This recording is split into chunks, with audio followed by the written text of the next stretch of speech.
Welcome to the StockMiner.com studios. I'm your StockMiner, Brian Johnson, and we had a little bit of a little rally today, I guess, if you will, really.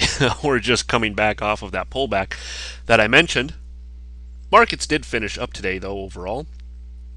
However, not even close to really any of our entry points. So, if you wanted to try to do a little bit of intraday trading, great. But otherwise, we're still sitting around waiting for some more major levels here to be broken before we take that next step. Just as we did here in the past. Looking at the 60, you can see, look how long we had to wait for this to really break one way or the other. When we got the break, it was good trading. Now we're kind of starting to slip back. You're more than welcome to take some trades. I had mentioned this just looked like a bull pullback. Sure enough, we got some bullish action today, but I got to tell you, it wasn't major bullish action by any means, and certainly not by any stretch of the imagination whatsoever. We pulled back. You can see we got below on the Dow here, right back to the 20 period, held that and the blue line, eventually fell below it, came here. Now we're right back up to the 20 period moving average. So as it is right now, we're kind of sliding downhill a little bit. It's a very, very organized slide to the downside, as we mentioned yesterday. So I'm still expecting this to ultimately break up. I should say I'm not, maybe let me rephrase that. My bias is still for this to break upwards. I do not want you to be led into thinking that I'm absolutely positively sure this will break up. I don't want it to think that at all. So it's still neutral to bullish in the bigger picture. As you can see on the daily here as well, we did have that pullback. Almost came down to retest this. I'm really looking to see if we do get a test of this. We put in somewhat of a hammer candle here on this little pullback, so it will be curious to see if we don't get back up and above these areas. Somewhere above 11,400, that could take us right back into 11,450 and then beyond. That would certainly work in context with what we've been speaking of, where this is maybe just a little bit of a 4 pullback before a push to the upside. It's so hard to tell right now. There's just not a very deep pullback. There's really nothing to go off of. I'm still telling you to use caution here. Now you'll notice this 20-day continues to move up and up and up every day. And so tomorrow, I really think we're going to be getting very near that 11,200 mark. Watch for breaks below this 20-day moving average. That is still my mark to go short. If you really want to take a short position, that would be the place to start looking at one. And let's see if we can't get it to stick for more than just a day or two here on the bear side. Otherwise, this should act as very strong support if and when we get back down there. It depends on what kind of bearish action we get when we hit this level. But if it's nothing too over the top, which we have not seen from the bears in the last few days, I really think that this thing could hold very well when it comes back to it, or if it comes back to it. Watching for breaks above that 11,400 or 400, really 11,450 to the upside. NASDAQ on a 60 did have that drop below, but you can see it come right back up and above this area again, still putting in a very flat look. If you take a quick look here on the daily, you can see, remember we talked about, oh hey, the potential bearish engulfing pattern, yeah, blah, whatever. This is just a high base still. You can call it a high base, call it a little bit of a pullback if you'd like to, but ultimately this is just a high basing formation. So any breaks back up and above 2200, I think launches it ever so slightly higher here. We still have not really tested any of these levels back in here. Once again, the NASDAQ is more of a go long indice for me as opposed to a go short. From a weekly to, you can see we haven't really moved anywhere, although we're 3 days into it now, putting in little tiny candles as we creep up. SPX on a 60-minute coming back down to bounce where? Right off this blue line. I'm pretty sure I mentioned, hey, on a retest, this is what we want to be watching for. Will it hold this blue line? Well, I think the answer would be, oh, yes. So we had the bounce off this blue line coming right back up into these over areas again. Maybe this is, the start of something. It's still a very uniform pullback. I still am neutral to bullish on this particular pullback right now. Maybe we saw the opportunity for the bulls to kind of push this higher now coming into the end of the week. I don't know what news is coming out. If there's anything major on the horizon, maybe that has something to do with it. The point is, just wait for these more major breaks down here. The 1200 area, ultimately the 20-day. I still like the 20. Still a mantra for me. These 20-day moving averages are ones to watch to the downside. Back above 1230, sure. Be very cautious.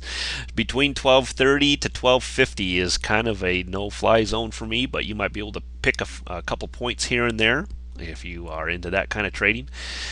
Myself, I maybe traded on the futures. I might pull a couple points here and there, but overall, my bigger positions are still going to be hedged more to the downside than they are to the upside right now.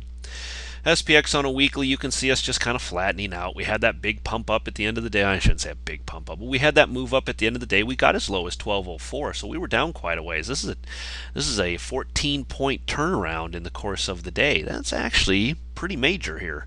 The bulls are still hanging in there. They just will not give up this little move. They're doing very well. And with the government backing you, why wouldn't you? Why wouldn't you try to hang it up there? Try to hang it up there. VIX on a daily, as you see, come almost back to the top of this blue line and right back down again. So now guess what? It has cleared the way for a little bit more of a down move in the VIX and a little bit more of an up move in the markets. Basically, no fear here in the markets, and it's right in the middle of this particular pattern right here. So no trading based off the VIX right now. Really, ultimately, waiting to see if it will, and eventually will potentially, get above this blue line. This is really what I'm watching closely. We've been dancing around with this now for the good part of about 6-8 months, and we'll see if it does actually manage to break itself back up and out of here. That would be your pullback, I think, in the market. Still believe that's what's going to serve it. Apple had a huge bounce today, coming off of about 313, really 314, which is not only my line in the sand here, but also right around that 50-period moving average at 315.50. You can see the big bounce it got after that, all the way back up to 318. So still good intraday trading happening within the markets for Apple, and trying to hold this lower blue line. We're watching that very closely, because right now all this is as the Nasdaq is doing, a high base. That's all it is.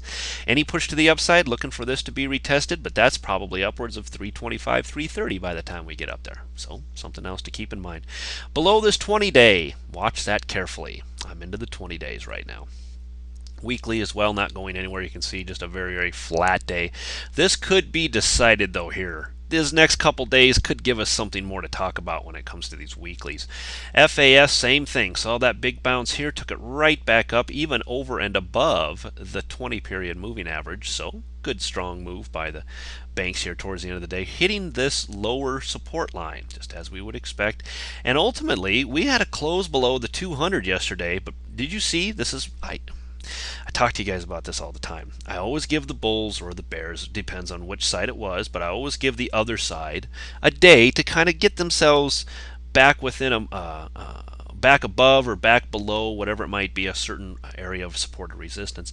The 200 is no different. We had a close yesterday below the 200. I'm always going to give the bulls at least a chance to see if they'll get back above it. Sure enough, here come the bulls, pulling right back into this. So we still could see a little bit of life left in the banks themselves. FAZ then doing the opposite, kind of falling down after it reached this 50-period moving average.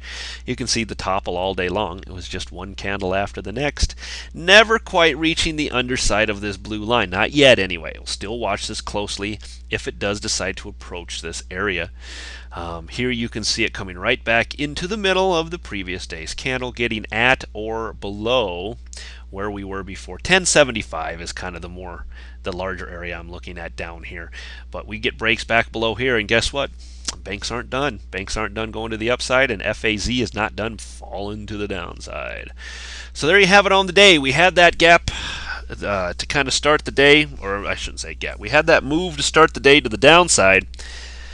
Short-lived.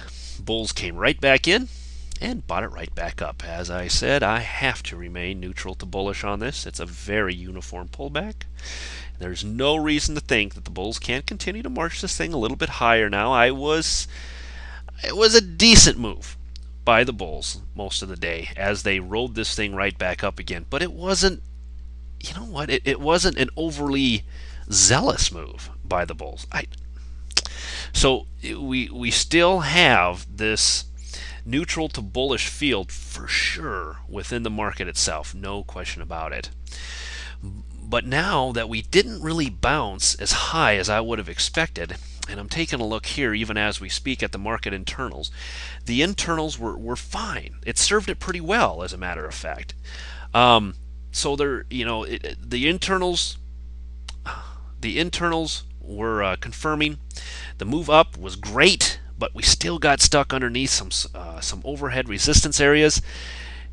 I gotta have more. I gotta have more from the bulls. So any pushback above 11,400 for the more aggressive, above 11,450 for the more conservative, and then back below that 11,200-ish area, or basically the 20-day moving average for your shorts. If you guys really want to be careful with your trading, you want to be careful with your money, if you're not looking at throwing a bunch of money at the markets and just taking a shot at it or gambling for whatever reason, let those levels be broken before you make any kind of a move whatsoever. Those will be crucial to the next stage of the trade. All right, and I'll be back with you again tomorrow. Bye.